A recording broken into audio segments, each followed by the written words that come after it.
बिस्मिल्लाहिर्रहमानिर्रहीम। अस्सलाम वालेकुम guys, I am Ifra Kashif and you are watching basics of linguistics. आज हम लोग एम्बिग्विटी को डिस्कस करेंगे, लेकिन वीडियो को स्टार्ट करने से पहले मेरी आप लोगों से रिक्वेस्ट है, मेरे चैनल को सब्सक्राइब करें, मेरी वीडियो को लाइक करें, ज़्यादा से ज़्यादा शेयर करें और जाते जाते बेल आइकन भी दबा के जाएँ ताकि आपको आने वाली सारी नोटिफिकेशन और अपडेट मिल सके और आप आने वाली कोई भी वीडियो मिस ना करें। So without wasting time let's move on.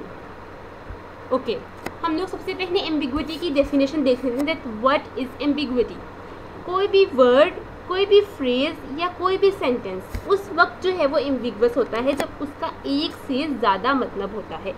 ठीक है, several surface structure for one deep structure में आल्सो रिजल्ट इन स्ट्रक्चर और सिंटैक्टिक एम्बिग्विटी। ये तो हो गई एम्बिग्विटी की एक जनरल डेफिनेशन, उसकी एक जनरल टर्म। अब हम लोग इसको फर्दर जो है वो एग्जाम्पल्स के थ्रू डिस्कस कर लेते हैं। इसकी फर्स्ट एग्जाम्पल है आई सॉ बैट्स। ठीक है, अब इसमें भी जो है वो एक कन्फ्यूजन अराइज हो जाती है, वो ये कि मैंने I looked at the bat, ठीक है, जो कि एक एनिमल है, या फिर मैंने देखा, मैंने लुक किया एट द बैट जो कि एक टॉय है। ठीक है, फिर तीसरी इसकी जो है वो ये आ जाती है कि मैंने सॉ के साथ, जो कि एक कटर है, ठीक है, उसके साथ मैंने एक बैट एनिमल को कट डाउन किया।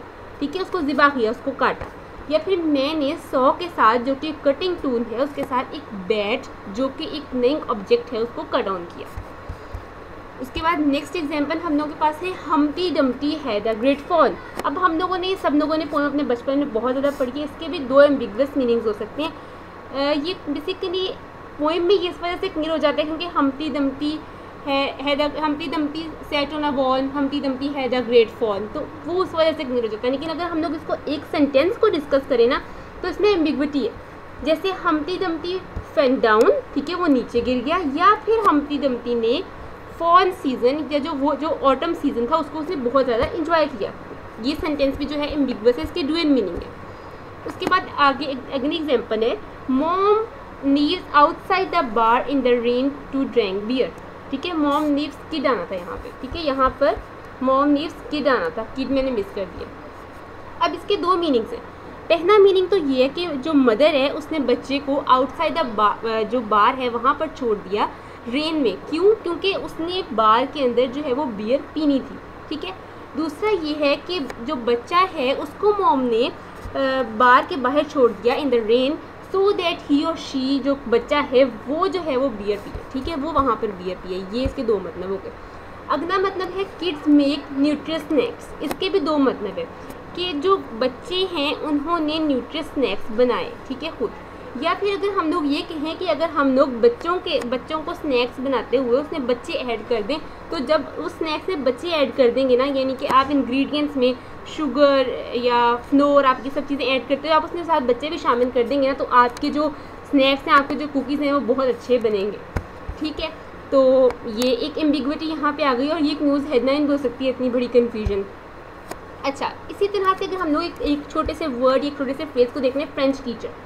अब इसमें इसका भी एम्बिगुअस मीनिंग है कि वो टीचर जिसकी फ्रेंच नेशनैलिटी है, जो फ्रेंच का रहने वाला है, या वो टीचर, या ये वो टीचर है जिसकी फ्रेंच की नेशनैलिटी तो नहीं है लेकिन वो फ्रेंच पढ़ाता या पढ़ाती है, तो ये भी यहाँ पे भी एम्बिग्विटी है।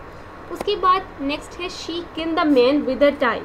ठीक है, अब यहाँ पर मैम नहीं मैन है। ठीक है, अब यहाँ पर ये क्वेश्चन राइज होता है कि यहाँ पे मैन ने टाई पहनी हुई थी, जिसने उसको मारा उस आदमी ने टाई पहनी हुई थी, या फिर जिसने उसको मारा, जिस आदमी को उस लड़की ने मारा, उसने टाई की हेल्प से उस जो है वो उस आदमी को मारा। तो ये दो एम्बिग्विटी यहाँ पे आ गई, जिसके इनके दो मीनिंग्स हैं। इसी तरह अगर हम लोग नेक्स्ट एग्जाम्पल देखें तो young girls wanted for picnic and boating up. ठीक है, तो इसके दो मतलब हैं कि जो यंग गर्ल्स हैं वो रिक्वायर्ड हैं ताकि जो है वो एक टास्क परफॉर्म कर सकें कि वो पिकन जो अचार है उसको बॉटल्स पे डाल सकें और अचार जो है वो बना सकें। और दूसरा मतलब ये है कि गर्ल्स जो हैं, यंग लड़कियां चाहिए ताकि उन यंग लड़कियों का अचार बना के, उनको बॉटल में जो है वो भरा जाए। तो ये भी जो है वो एम्बिगुअस मीनिंग है।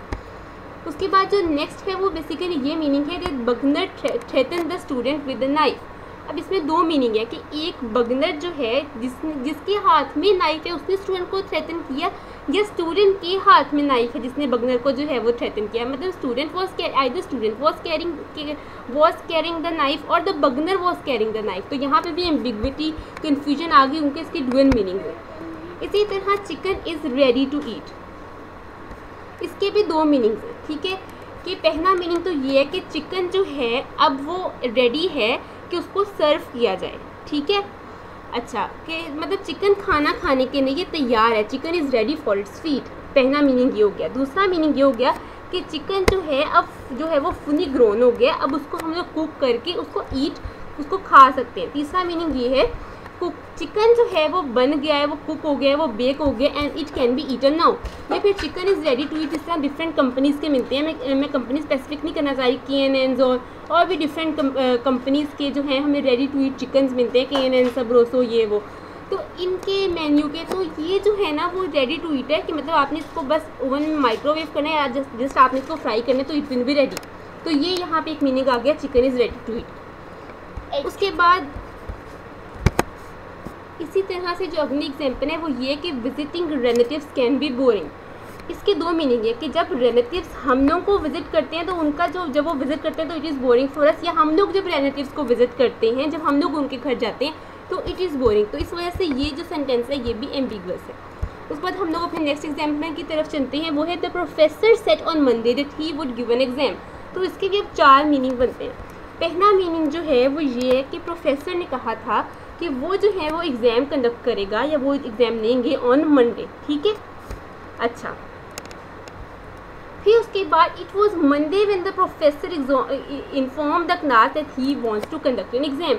मंडे वाले दिन प्रोफेसर ने इन्फॉर्म किया क्लास को कि वो जो है वो एग्ज़ाम कंडक्ट करना चाहता है, ठीक है। अच्छा, it was Monday when the professor inform that he have to give an exam, ठीक है। अच्छा, मंडे का प्रोफेसर ने कहा कि मंडे वाले दिन प्रोफेसर का एग्ज़ाम है, ठीक है। जिस तरह टीचर्स के different exams, entrance exam conduct होते हैं, इस तरह उसने कहा कि मंडे वाले दिन मेरा एग्ज़ाम कंडक्ट होना है, ठीक है। टीचर यानी कि पढ़ भी रहा है, साथ साथ पढ़ा भी रहा है, ठीक है। या उसने किसी एग्ज़ाम के लिए अप्लाई किया होगा तो वहाँ पे उसका जो है वो एग्ज़ाम है, ठीक है। The professor has to give solve an exam on Monday, ठीक है। वो कहता है कि प्रोफेसर ने एक एग्ज़ाम जो है वो मंडे को सॉल्व करना है। तो इस वजह से इस सेंटेंस के भी जो है वो बहुत सारे एम्बिगुअस मीनिंग्स हैं। नेक्स्ट हम लोग के पास सेंटेंस है कैन ईट हिज चिकन। अब यहाँ पे 2 क्वेश्चन राइज होते हैं कि कैन ने अपना चिकन खाया या समबॉडीज एल्स चिकन, उसने किसी और का चिकन खाया, तो यहाँ पर भी एम्बिग्विटी क्रिएट होगी। थैंक यू, मेरी तरफ से इतना ही। अगर आप में कोई भी क्वेश्चन हो तो you people can ask me in the comment section. तब तक के थैंक यू, अल्लाह हाफिज़।